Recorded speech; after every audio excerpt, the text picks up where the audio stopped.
Tagad tiksim galā ar darbiniekiem, ieliksim iekšā tos mūsu atskaitē.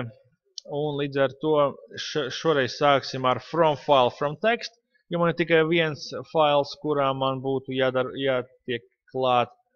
Jā, tad sameklējam viņu sarakstā, darbinieki, nospiežam import un skatāmies,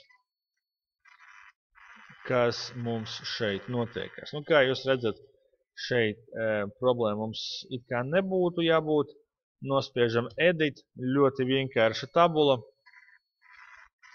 Šeit mums ir pirmā lietiņa, ko mēs darām, ir pirmā rindiņa uz augšu.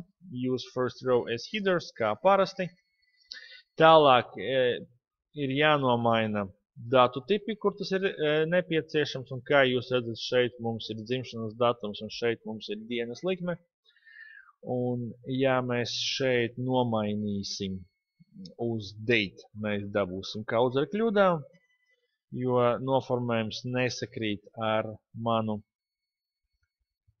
Līdz ar to šeit būtu jālieto change type using locale, un tad caur to kaut ko mēģināt darīt, kā mēs to esam jau darījuši.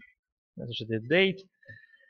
Pēc lokalizācijas sakot, tad kā pagājušais diena, mēnesis, gads mums bija, es zinu, ka tas ir krievu formātā, tāpēc es to izvēlos. Jūs varat pameklēt, man liekas, kā poļiem arī kaut kas līdzīgs bija. Es pareizi atceros. Un kaut ko var paņemt. Galvenais ir atrast tādu formātu, kuram ir pareizā secība. Tāda pati secība, kāda ir šeit tekstā. Nospiežot OK, mēs iegūstam mums vajadzīgo rezultātu priekš dzimšanas datumu.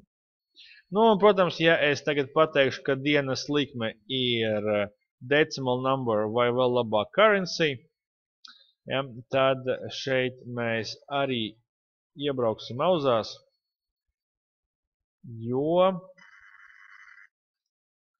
mums tiek punkti, nevis komati, dators gribētu komatus, viņš redz punktus, ko darīt. Nu, atkal vienkāršākais no risinājumiem ir using locale, šādi, kur mēs no saraksta izvēlamies, kad mēs gribam, ka tas būtu currency, piemēram, un tad šeit meklējam. Te var paņemt pat Angļus United Kingdom, jo viņiem atlītais ir punkts, un komats viņiem ir 1000 atlītais. Ja, tāpēc izvēloties šo variantu, mēs iegūstam šeit